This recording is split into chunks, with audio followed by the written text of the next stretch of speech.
You're listening to WCAT Radio, your home for authentic Catholic programming. Please join us at the Open Door. We discuss solidarity, subsidiarity, economic democracy, and nonviolence in light of Catholic social teaching. We explore how to move from discussion to political change. Culture and politics, to be sure, are interwoven, so we care deeply about education and the arts. Our questions often lead us to report on the projects and promise of the American Solidarity Party. Welcome to the Open Door. Jim Hanink here with fellow panelists Mario Ramos-Reyes and Valerie Niemeyer. Today, we discuss medical ethics. We'll focus on the debate about the criteria for brain death. Our special guest is John D. Camillo, PhD and BeL. And an explanation of that might emerge as we continue.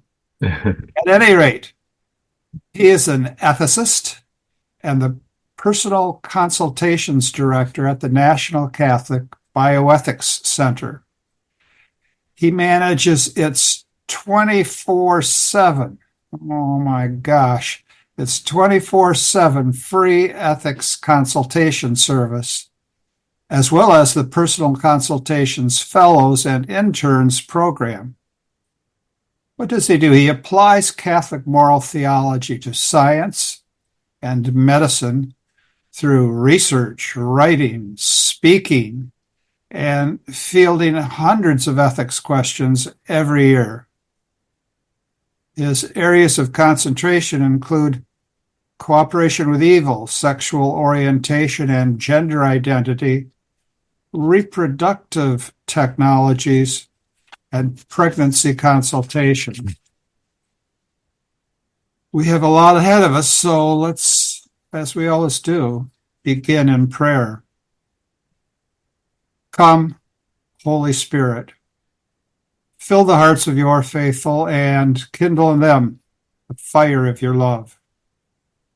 Send forth your Spirit, and they shall be created, and you shall renew the face of the earth. O God, who have taught the hearts of the faithful by the light of the Holy Spirit, grant that in the same Spirit we may be truly wise and ever rejoice in his consolation. Through Christ our Lord. Amen. Well, to start, what is Catholics United on Brain Death and Organ Donation? What's that all about, and what were the goals of writing it and seeking endorsements for it? So Catholics United on Brain Death and Organ Donation is a document that I co-authored with Dr. Joseph Ebley and Dr. Pete Colosi. And I wish to thank each of them very much for the wonderful collaboration we had in putting this together. And essentially what it is our effort to bring together Catholics who have been perhaps on opposing sides of the issue of brain death for many years, and in order to recognize the practical reality. So apart from longstanding principled debates about whether the notion of whole brain death may be consistent with Catholic moral teaching, and again, that's a debated issue. Apart from those debates, the situation we have right now, this document aims to show, is not consistent even with what those who support brain death say that it must be. So we're basically saying, hey, some people say brain death is totally wrong. Some people say brain death is actually fine as a concept, but it has to be a certain type of brain death, which is called whole brain death, so cessation of all function of the entire brain. And we're saying, guess what? What we have right now, the actual criteria that are being used in clinical practice do not even establish whole brain death. So we wanted to be able to, again, bring people together to recognize that whatever you think about the concept of brain death, the practical reality on the ground, the way this is being diagnosed, the protocols that exist, the guidelines that exist for doing it, are systematically failing even to establish what is called whole brain death. And so that is the impetus behind this, and we sought to seek endorsements for it precisely so that we could have help people to understand, if they've heard anything about this issue or been aware of it, help people to understand that this is not just a tiny minority of people who, think that there are problems with brain death, but rather we've got a large group. We have 151 endorsers, almost all of them individuals, but we had one professional association, the National Association of Catholic Nurses, that signed on to our document, a couple of clergy, bishops. We had a number of healthcare professionals, philosophers, scientists, pro-life advocates. And they're from all over, primarily the United States, more than half the United States, but also from all over the world. We got people from Italy, the United Kingdom, Germany, Poland, and a few other places. So the idea is to say, hey, let's all come together again and recognize that in practice, at a minimum, regardless of what we think about the concept of brain death, in practice, this is clearly insufficient, what's going on, to make sure that people are truly dead. And you let philosophers sign? Yeah, I had to make a special exception, but only because one of our co-authors is a philosopher, Dr. Colosi. All right. Mario. I just have a quick question and then a longer question. Why, you just said that just a couple of bishops sign up that declaration? Why Yes. does we have more than 300 bishops in the United States? Why so few? Sure, that is a great question. And of course, I can't speak for all the bishops. I will say we didn't systematically contact every single bishop out there. We contacted a number of bishops through various channels, mostly through personal contacts or connections we may have already had. So again, it wasn't a systematic process of going through absolutely everyone. And so many of them, I will say, they're very busy people. They may not have understood what was going on in this document. Others of them may have reviewed, and they may have prayerfully considered it and decided either they agreed with it but didn't want to put their names on it for prudential reasons, or some may have disagreed with it. So, but as I said, I can't speak to and I won't speak to the reasons that each individual bishop gave us, because I think that's something that is certainly their prerogative to decide what they think is best. I like what you expressed, prudential reasons. I don't. Sure.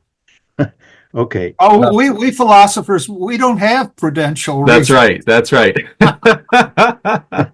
Okay. Well, if I could, I'll just add one thing, which is I alluded to the fact that there's a debate on this, right? A long-standing debate in Catholic circles over the concept of brain death. And so I think it's certainly fair to say that anyone could imagine, given the intense debate that there has been on this issue, and given that this particular document was coming from a group of just 3 individuals, humble individuals putting this document together. I wasn't doing this document, for example. This is not an official statement of the National Catholic Bioethics Center, for whom I work. Although recently the NCBC put out another statement on this issue that we can come back to later. But I will say that the point is, as a bishop, I can imagine bishops wanting to consider, do I want to put my name on this document, even if I agree with the content, on an issue where there's been intense debate and there continues to be intense division over the issue of brain death generally. It may have been, again, within their prudential judgment to say, hey, at this time, I don't yet want to commit to any particular position on this issue. And so they may have, in that light, chosen not to sign on. Good. I have a question here. Why is there no moral certainty of death when following the American Academy of Neurology guidelines? Yes. So essentially because the American Academy of Neurology guidelines systematically exclude any kind of need for confirmation that neuroendocrine function has stopped, in particular hypothalamic function. The hypothalamus is a part of the brain, and it is, systematically excluded. And there's now evidence which indicates over the past 10 years in particular, there's been confirmation that in at least half of patients declared brain dead, and perhaps many more, some indications as many as 4 out of 5 people declared brain dead, actually still have hypothalamic function, despite the application of the American Academy of Neurology guidelines. So when they're rigorously followed, you still have large numbers of patients being declared brain dead who continue to have a functioning hypothalamus, which is part of the brain. So there is an ongoing hypothalamus function. And and you are saying that is incompatible or compatible with brain death, right? How you explain Right. Yeah, no, I would say that if we're talking about whole brain death, right, which is the notion of complete cessation of all function of the entire brain, right, I think it's fairly evident to say that if the hypothalamus, which is part of the brain, continues to function, right, then the person is not whole brain dead. okay, Right. And so whole brain death has not occurred because hypothalamus is still functioning, which is part of the brain. And if whole brain death has not actually occurred, then we cannot declare a person dead. We must assume they're still alive. perfect. Thank you. Valerie. Yes, as I was reading, I found myself wondering, what is hypothalamic function? Like what's going on when that's happening, when it's still functioning, and what would be the effect if, we did improve clinical guidelines and actually require the cessation of that function? What would the effect of that be, Yeah, great question. So in essence, the hypothalamus is considered to be a sort of coordinator of various functions in the body. In other words, it is involved with coordinating the sex drive. It can be involved in coordinating the salt-water balance in the body, the sleep and sleep cycles. There are a number of functions that essentially are coordinated in some way through the hypothalamus, and it's involved with also processes such as puberty, for example. So hypothalamic function is particularly significant as far as that connection between the brain and hormones and hormonal cycles. And so if the hypothalamus is still functioning, and this is actually one of the ways that they figured out, or that we can say for sure that the hypothalamus is still functioning, one of the typical indicators of the cessation of hypothalamic function is a condition called diabetes insipidus, because of the issues of no longer functioning hypothalamus. You're going to end up with diabetes insipidus in the patient. But precisely because many patients diagnosed brain dead do not have diabetes insipidus, this is a clear indicator that the hypothalamus is still working. Now, what would be the implications if we were to actually start testing for hypothalamic function and saying, no, we must have evidence that the hypothalamus has ceased functioning? Well, one major implication is that, a large number of people currently declared brain dead would still be considered alive, right? Like, again, from anywhere from 50% up to 84%. So we're talking about, again, as many as 4 out of 5 brain dead patients perhaps would no longer be considered dead. They'd actually be considered alive. And that has serious ramifications, particularly with regard to the organ donation question, because about 70% of donors who give their organs after a declaration of death have been declared dead using brain death criteria. So 70% declared dead using brain death criteria. Well, if anywhere from half to as much as 4 out of 5 of those declared brain dead are actually still alive, you're going to have a drastic cut in the number of organs also that are available for transplant, given that usually from a single brain dead donor, you would harvest multiple organs, vital organs, kidneys, lungs, etc. So may I interject something? So you're saying that person is still alive so that they can harvest the organs as it is today? Right. What I'm saying is that right now, based on the evidence that we have, and the notion of whole brain death as complete and irreversible cessation, what we have right now is that more than, let's say a majority of people who are declared brain dead before removing their vital organs are actually still alive. And so we're effectively removing vital organs, which is killing the patient who is still alive, in a majority of cases of organ donation.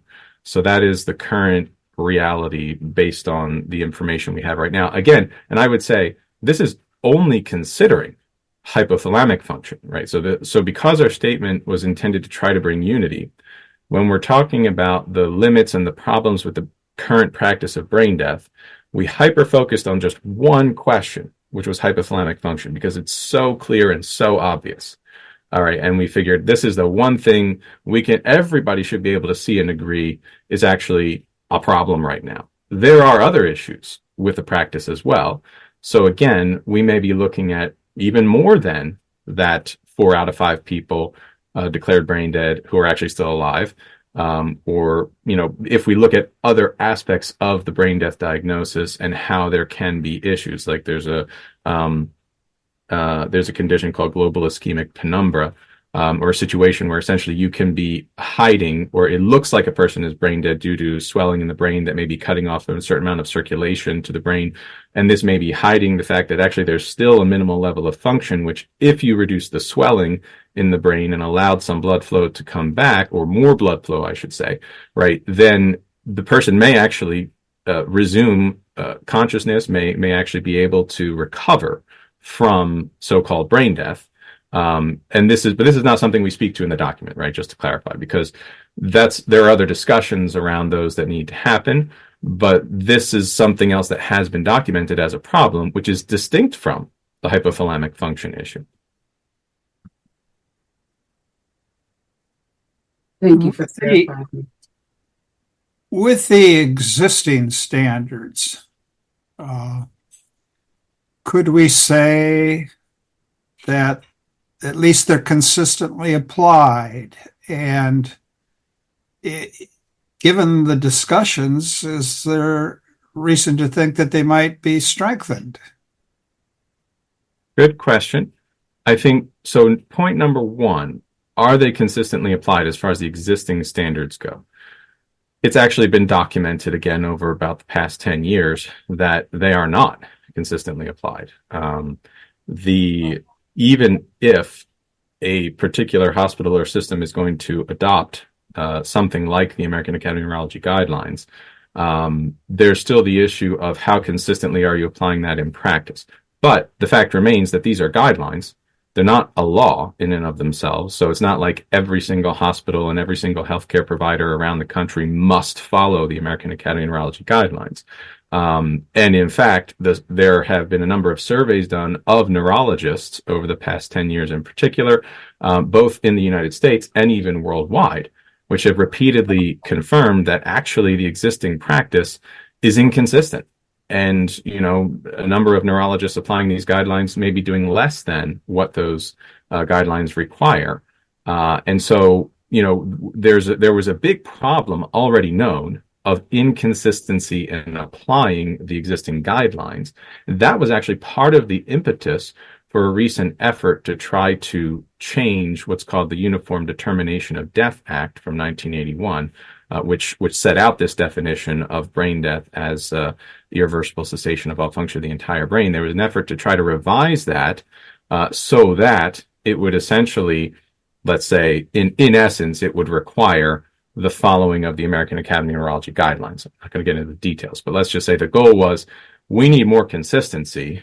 And in order to get more consistency, if we can adjust the law, which is then adopted by most states in the United States, if we can get this model law to basically require everybody to do the key things of the protocol from the American Academy of Neurology, then that would help it be more consistently applied. Precisely because they recognized it wasn't being consistently applied, right? So this is to your first question. It is not consistently applied in practice. And so, and please remind me, I'm so sorry, I lost, what was the second part of your question? Well, given the debate, can we expect that those guidelines will be strengthened or improved in some way? Right. Okay. So, yes. So can we reasonably expect them to be improved? I would say no. And our statement says no, not in the short term. Now, we certainly encourage, to be clear, and we call for improvement of the existing criteria for determining death. However, we do not specify which criteria we think would be best, how they would be best improved. Again, this was in the interest of trying to strike a tone of unity. You can get even more division once you start talking about, well, what's the exact way or the best way to improve these criteria that really would establish certainty of death? And there are a number of big questions that remain there. But in any case, we certainly call for, we need to start putting our heads together to try to figure out what are better criteria, or indeed we should say the best criteria, to truly determine death, which may or may not ultimately include neurological criteria. That's a question that also remains open. But we certainly call for that improvement. But when it comes to the in-practice side of this, again, this is a very practical, pragmatic kind of statement, okay? They just came out with new guidelines in 2023. So after this effort to revise the Uniform Determination of Death Act that I mentioned, where this particular proposal was put forth that would have essentially enshrined the AAN guidelines as the legal standard, when that was put on hold or sort of indefinitely paused back in the summer of 2023, then right after that, in October 2023, the American Academy of Neurology published updated guidelines on brain death, together with a number of other organizations, including the American Academy of Pediatrics and others. And when they did this, though, this was effectively tripling down on the position that you don't need evidence of cessation of neuroendocrine function. In other words, continued hypothalamic function and other neuroendocrine function is consistent with what they call whole brain death. But de facto, what they call whole brain death is actually partial brain death, because again, they systematically say it's okay if the hypothalamus is still working. And since this happened, so I say tripling down. Why? Because the original American Academy of Neurology guidelines are from 1995. There was an update in 2010, and now we have the 2023 guidelines. So this is, in the original guidelines, that condition of diabetes insipidus I mentioned earlier was considered, the lack of diabetes insipidus was considered compatible with a diagnosis of brain death even back in 95. Now, at the time, I can say, in all fairness, I don't think people imagined that it was as frequent as the data has indicated it to be in the past 10 years, right, back when they first did this. But now we have the data that shows this is a big problem, and it's very frequent that there's a lack of diabetes insipidus and other issues. So the tripling down is that originally it wasn't necessary. In the 2010 update, it still wasn't necessary. And now again, in 2023, they've just doubled down, or tripled down, I would say, and said, we still don't need this confirmation of cessation of neuroendocrine function. What does that tell us? Well, let's look at the timeline, right? 95 was the first edition. After the original criteria, go back to 68, by the way.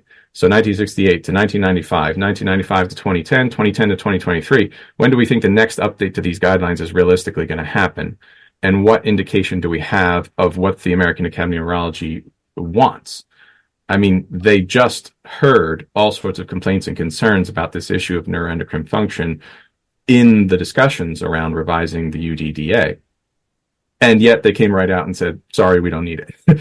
So this says to us, co-authors of the statement and signatories, they're not interested in improving this, or even, something as simple as saying, oh yeah, let's rule out hypothalamic function. They're not interested in it. They had also a 2019 position paper of the American Academy of Neurology that, again, explicitly said it's our position that you don't need to confirm that the hypothalamus has stopped functioning, that it's okay for the hypothalamus to keep functioning. So yeah, that's my take on it. So it's not realistic to expect, certainly in the next 10 years, that the AAN is going to change its guidelines in such a way as to establish certainty of death, even by something as simple as requiring neuroendocrine cessation of neuroendocrine function. From guidelines to what an individual might expect. Mario. Yeah, good question. So, well, let's have Mario okay, elucidate even the question. Well, I don't know if a good question, but let me elaborate. Since everyone has a view about the human person and a human body, and when you are explaining, it's coming from an association. I assume that association has a view of the human body.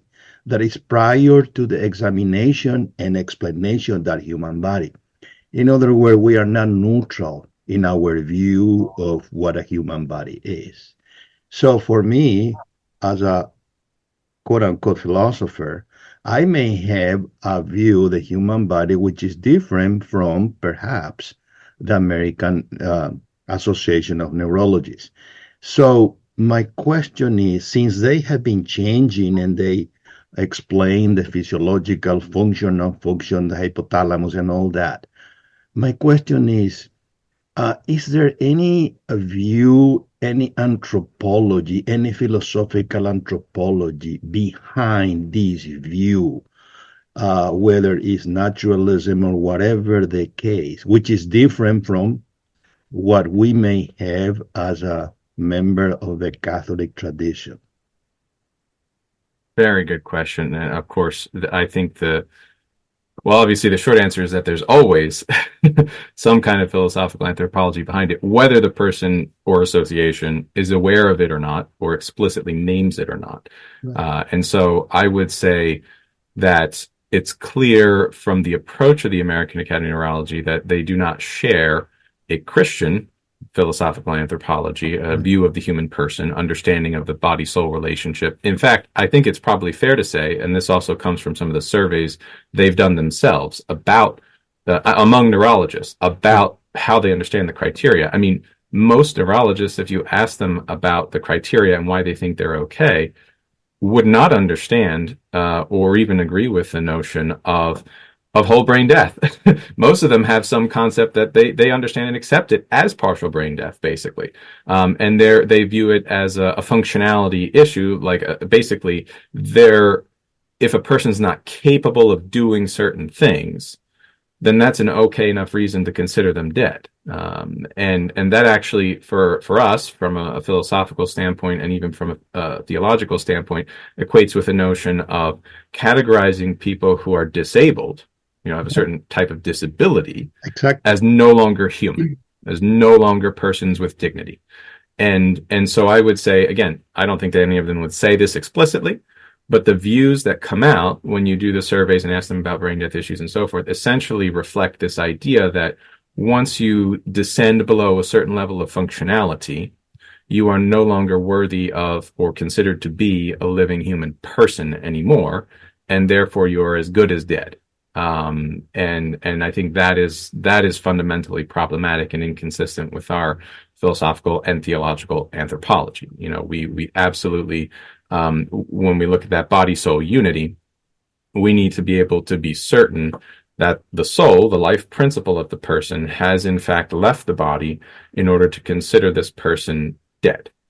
And no mere, list of a cessation of functions, cerebral functions, etc., is likely to satisfy that in and of itself. But then, again, the closer we get here, we do get into some of the nuances about the whole concept of brain death and whether and to what extent it can even be valid. And some of the argument is right in there, because from its origin, the concept of brain death has been tied to a functional assessment of, if you are unarousable unresponsiveness is the first condition, but essentially coma. If you have no reflexes, brainstem areflexia, which originally was just general areflexia, but then they reduced it from the whole central nervous system areflexia to just brainstem areflexia at a certain point. And then the third is apnea. So in other words, a lack of breathing drive. Those are the three essential clinical components of brain death testing. Now, there's much more to it as far as the way it's currently done in clinical practice, but those three fundamental assessors are there. And all of those three things are assessing an absence of something.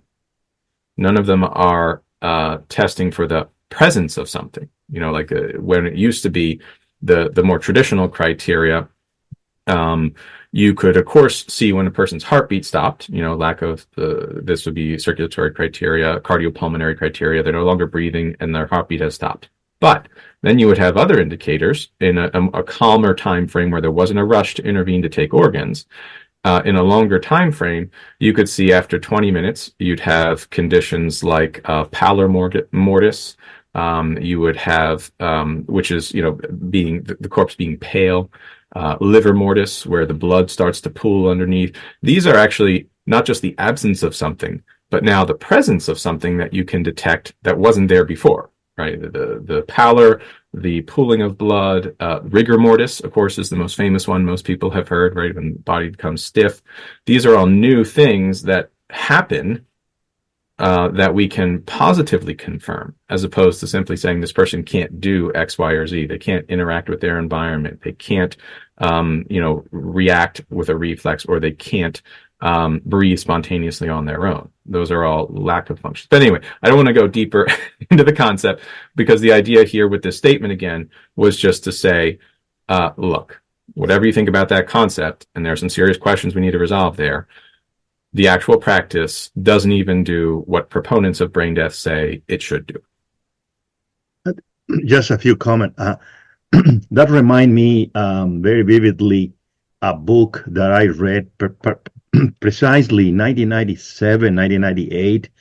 It was a debate between our good friend Ray Dennehy from the American Maritime Association and the Mary Ann Warren, who was the proposal of this idea of precisely the distinction or difference between the person and a human being. And I remember the book was called Memoirs of an Anti-Abortion Militant, or something that sort, where he sponsored everything of this argument between these two competing anthropologies. And I think that view will have somehow, in some ways, people in the Catholic tradition have not known well, so that we can somehow be aware of that. So it's just a side comment. So wonderful. Valerie? Yes. So I realize this is kind of continuing down the road of kind of how somebody views a human person.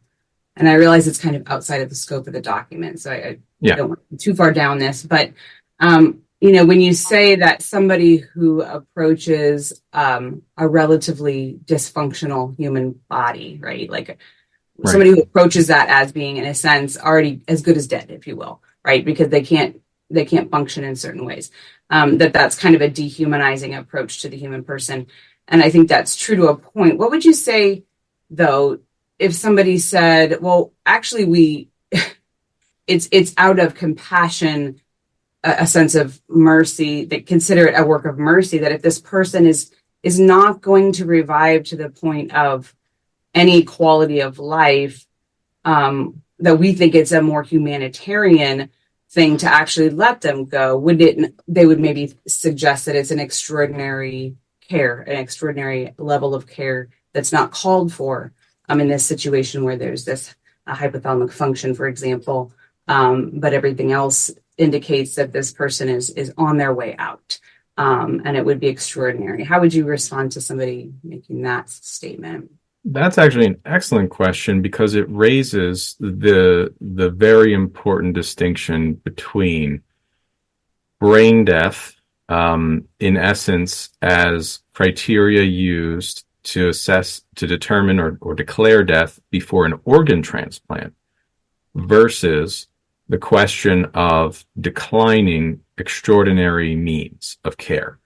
And I would say that while, again, this document's particularly concerned with the fact that people may be killed who are actually still alive, but they're just declared brain dead inappropriately, the document also calls for us to recognize this important distinction, that it can be legitimate to decline certain means of care. So, like, just to set the scenario, I mean, maybe some listeners are not aware of this, but in a brain death scenario, the patient is on a ventilator every time. Okay. So just to make that clear, which means that if the patient's declared brain dead, then the ventilation continues, which essentially the heart is able to continue beating on its own. So it's circulating oxygenated blood around because the ventilator is continuing, respiration's continuing. So the whole body can continue to, in essence, as brain death proponents would say, appears to be alive, as those who oppose brain death would say, is actually still alive, right? But the idea is that's an ideal scenario for removing an organ, a vital organ like a heart or a lung or kidney or anything, because the body and the organ is not being damaged by lack of oxygen. But that vent is still on. Okay, so that is the organ donation situation. Vent continues even after you've been declared dead to keep the organs fresh. However, it could certainly be appropriate apart from an organ donation question. So let's just consider for a moment a patient who's not an organ donor and gets to a point of severe loss of brain function. Now, we'd have to look at the whole clinical picture, obviously, depending on what else is going on there. But it is the case that Catholic teaching allows for the removal of a ventilator or the declining and withdrawal of any means that is considered to be disproportionate, extraordinary burden in terms of its cost and other aspects. Okay, so it's quite feasible that in many cases where a patient ends up in a ventilator situation with severe brain injury, they've been trying to do everything they can reasonably do to improve the patient's condition, etc. And depending on what else is going on, as I say, a decision could be made legitimately to decline the ventilator. Now, I am in no way saying this must happen in every case, or even how frequently it should occur. But what I am saying, and what we do say in our document, is that this can occur, and that this is morally can be acceptable when the benefits and burdens of the treatments have been weighed.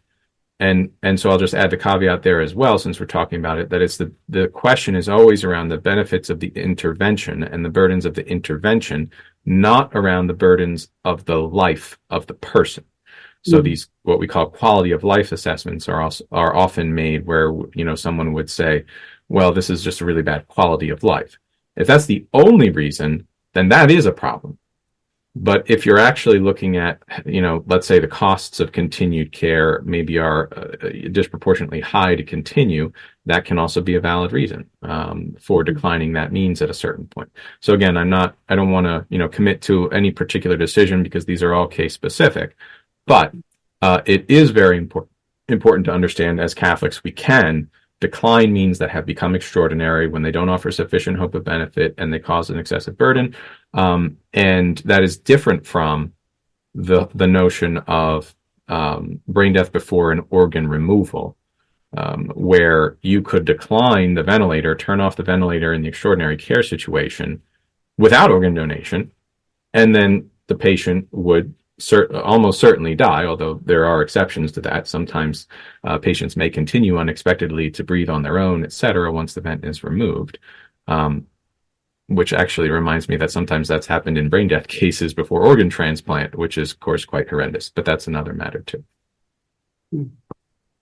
So if I'm somebody who thinks it seems like a generous gift to donate my organs, perhaps, and I'm thinking I might sign up for that, do I have, is it reasonable for me? Do I have a good reason to expect that if I go ahead and sign up to donate my organs, that I will actually be dead at the time that they harvest my organs?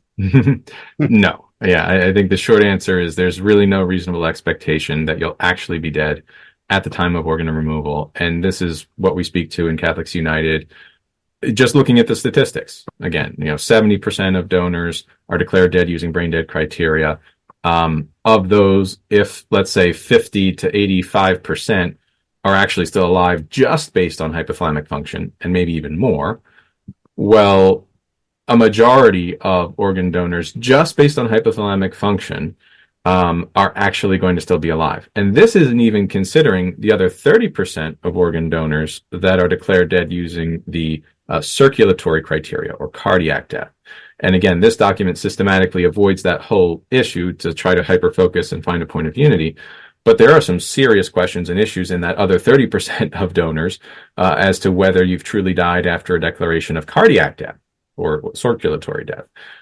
In fact, one that I can certainly name that is clearly agreed, even again by proponents of brain death, within the realm of what's called DCD, or donation after circulatory death, there's a procedure that's becoming more frequent across the country that's called normothermic regional perfusion with controlled donation after circulatory death. And what does this mean? In essence, it means that they're going to declare you dead by the circulatory criteria. So let's say you're on a ventilator. They're going to turn off the ventilator. They're going to wait until your heart stops. They're going to wait a certain number of minutes, and that could be, it's on average 2 to 3 minutes, but it could be anywhere from 1 to 5 minutes that they're going to wait after your heart stops beating. And then they're going to declare you dead. And then they're going to block some of the arteries that go from your heart up to your brain to prevent blood flow from going to the brain. And then they're going to use a machine, an ECMO machine, an external machine, to recirculate oxygenated blood in your body, bypassing the heart and blocking flow to the brain. Why are they going to block the blood flow to your brain? Well, because they don't want your brain to resume functioning.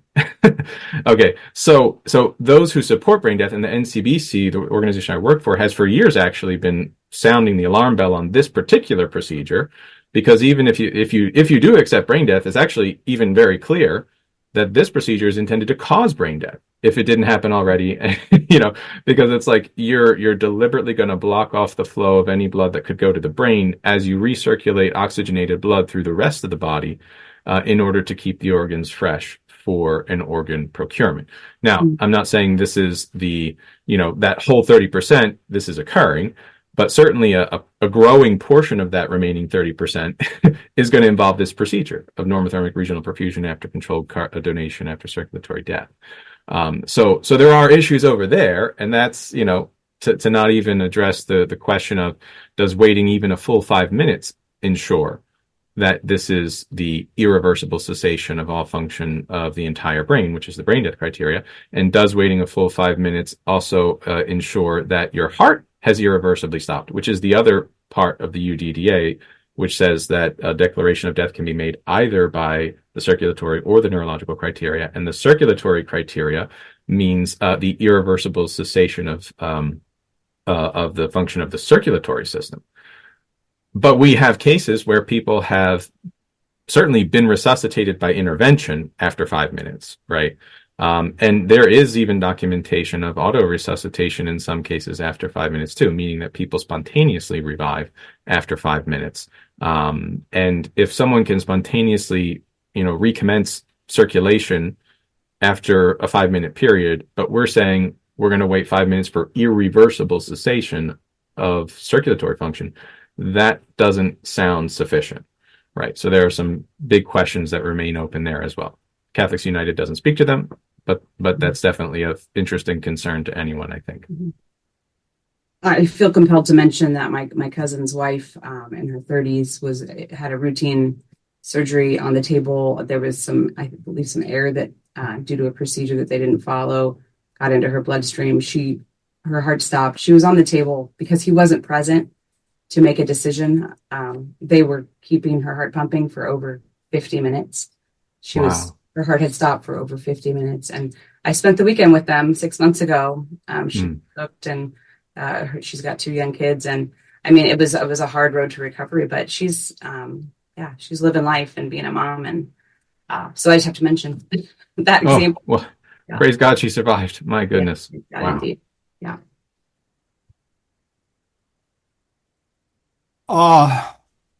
Gee, sobering. Now, I want to get personal too, but in a not quite so sobering a way. I still drive. California. Hey. There's been talk about whether I should still drive. But after a consultation, my wife said she'll let me drive on Sunday. But even Sunday driving requires that I maintain a license.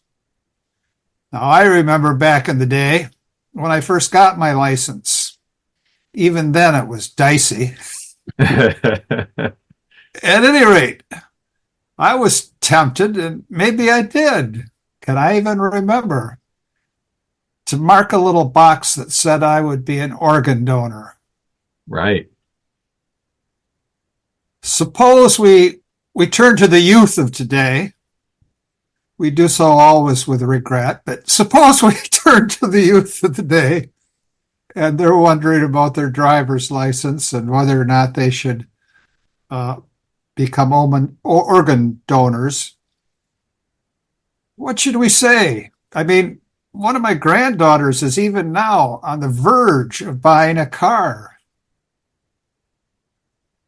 Wow. I already told her, go for a tank. Car. She's had her driver's training lessons. What about this? Yes. Well, I mean, Catholics United, our document certainly encourages everyone to not be an organ donor and to remove organ donation status from a driver's license at the DMV in your state if you're already registered. And unfortunately, this can be, apart from removing it from the license, sometimes, depending on the state, it can be a complex process to actually get yourself removed from the registry. Because even if you don't keep the designation on the license, in some places you may still be in the registry because of a past consent that you've given. So that requires a little bit of investigation and effort, and unfortunately, this is one of the things we also call for actually in Catholics United. Like this whole process of being removed from an organ donor registry should be made more clear, simple, and transparent, which it is currently not any of those things. Right. So we think that is a public policy call to action to make this process easy, clear, and something that anyone could do and be sure that they've actually been removed. But at a minimum, if you haven't done it yet, definitely don't sign up. That's one thing to do. I would say also for the DMV question, I mean, there's a real issue. Also, full disclosure, I signed up to be an organ donor back when I was 17 and got my license, right? Because it is a good intention, right? People who want to help others, right? We should emphasize this always, that the intention is a very good one, to want to help others, to save lives. These are very good and noble intentions. The issue is in the practice of how it occurs, and is it being done in a morally sound way? And if that's not the case, then despite the noble intention, then in moral practice, it shouldn't be done. So our recommendation is not to sign up at all. If you have, remove it. And then there's also the question of advanced directives, because, for example, while we acknowledge, again, in the interest of unity, there are certainly going to be people who accept the concept of brain death and are going to work to improve the criteria for brain death so that it will reflect what we call whole brain death, the complete and irreversible cessation of all function.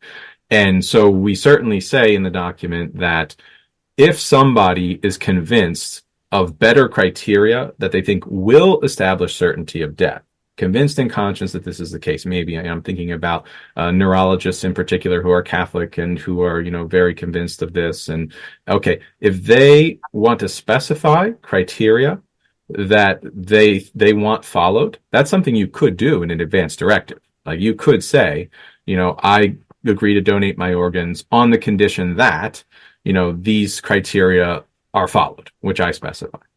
So we do not rule that out, and we say, hey, people do need to follow their conscience. We all have an obligation to follow our conscience, and if those who accept brain death believe that better criteria can work, by all means.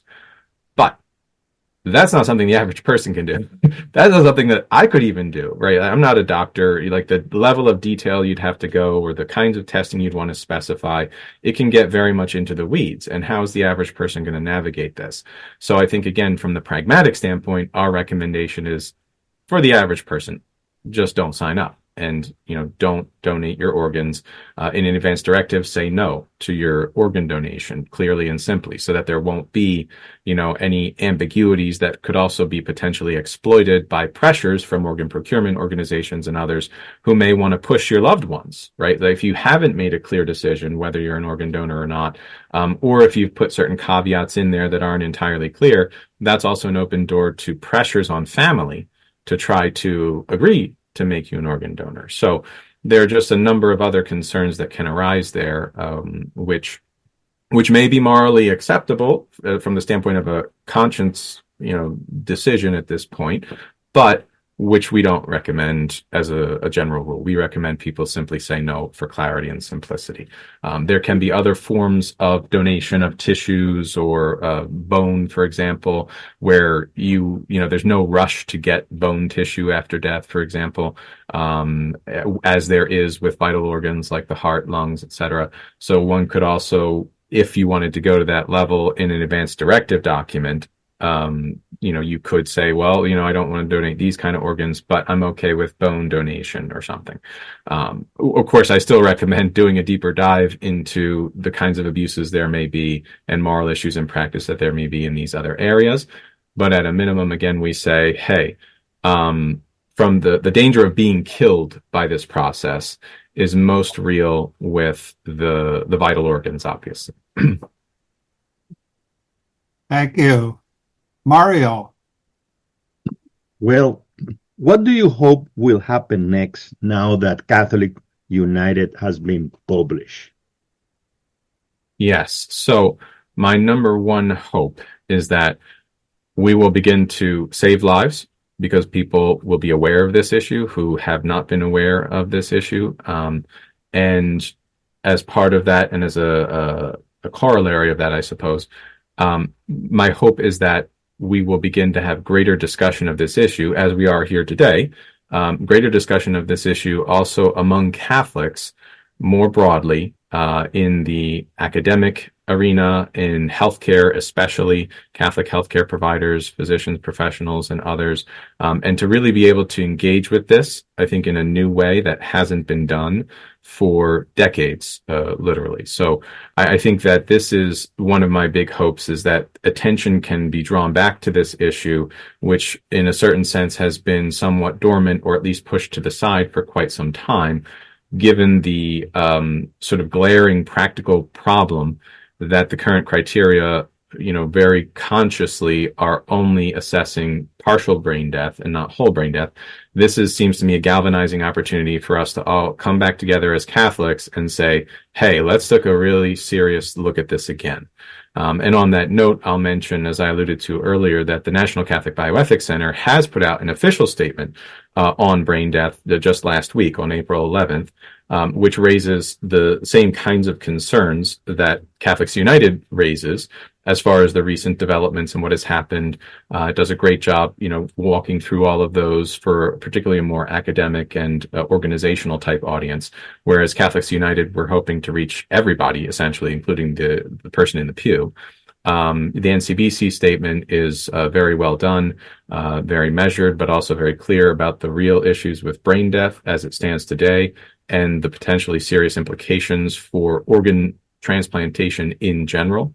And I know that we are working on and discussing at the NCBC, trying to put together a symposium, for example, on this issue to maybe, again, get people together at the leadership level and at the practice level to see if we can at least shed light on the issue and hopefully find a path forward that will get some much needed clarity and agreement among Catholics, the sort of thing that hopefully bishops will be able to support and sign on to once they see this happening at a bigger level among institutional players, Catholic academic institutions and healthcare systems and the NCBC and the Catholic Medical Association. If we can all start to get this moving, I think that it will really do much good for the church and for the world and for the protection of vulnerable lives. Perfect. Thank you. Now, before Valerie has the next to the last word, I want to have a next to the next last.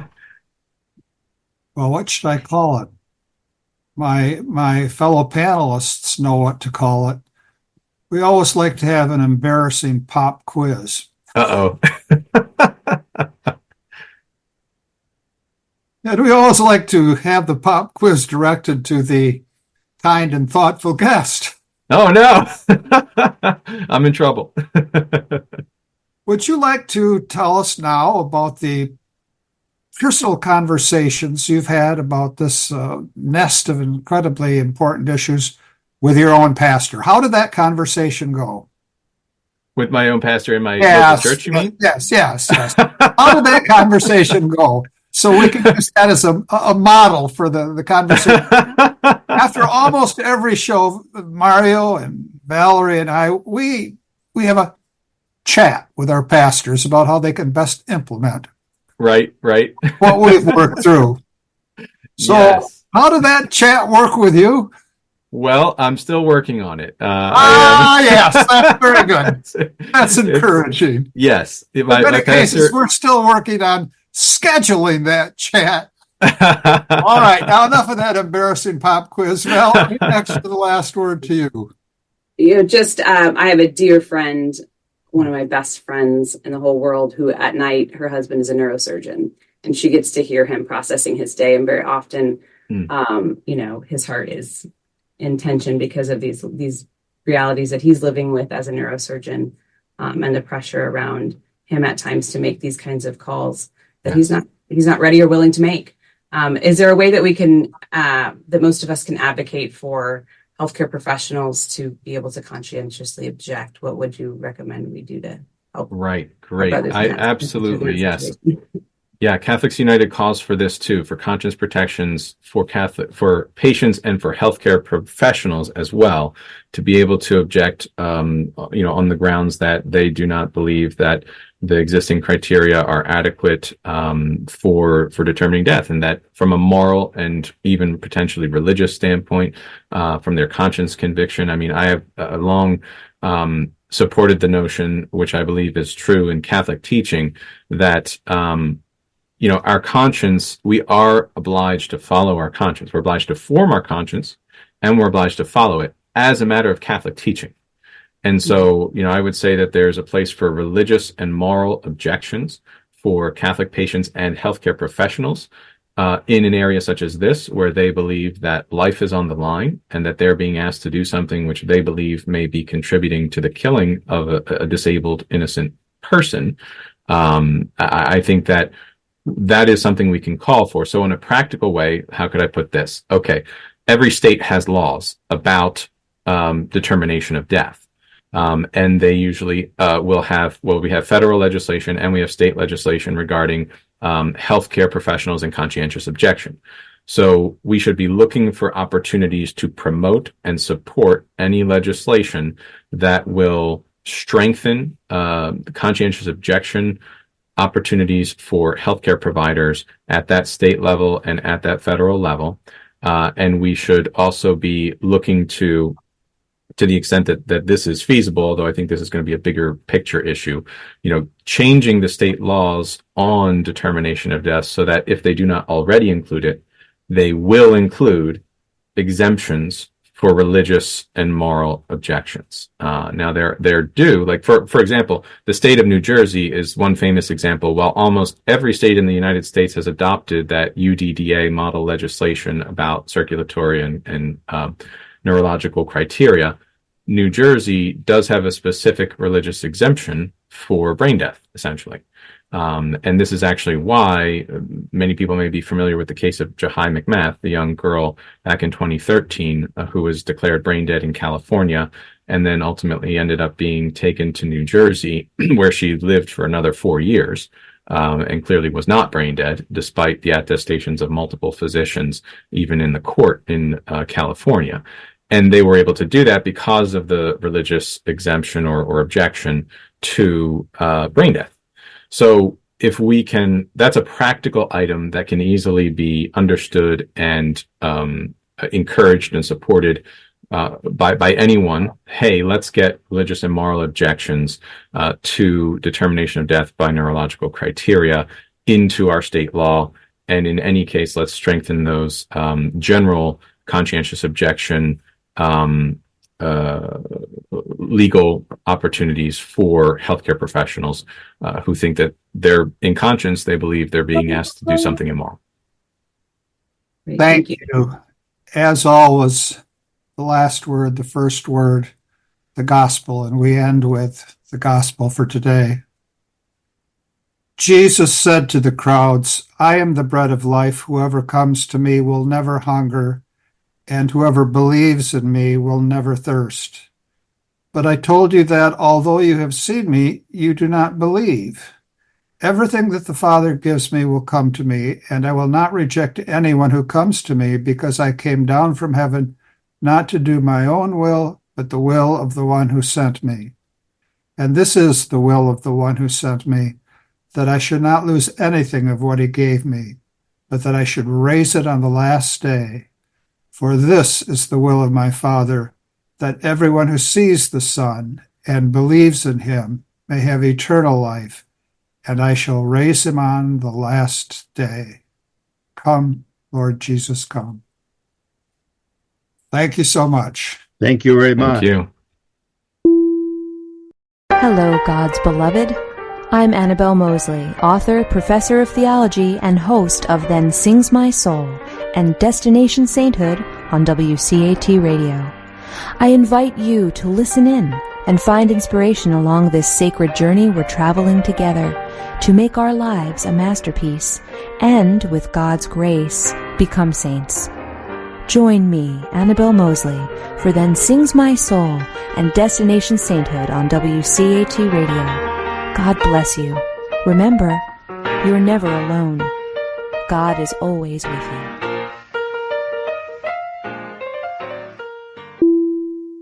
Thank you for listening to a production of WCAT Radio. Please join us in our mission of evangelization. And don't forget, love lifts up when knowledge takes flight.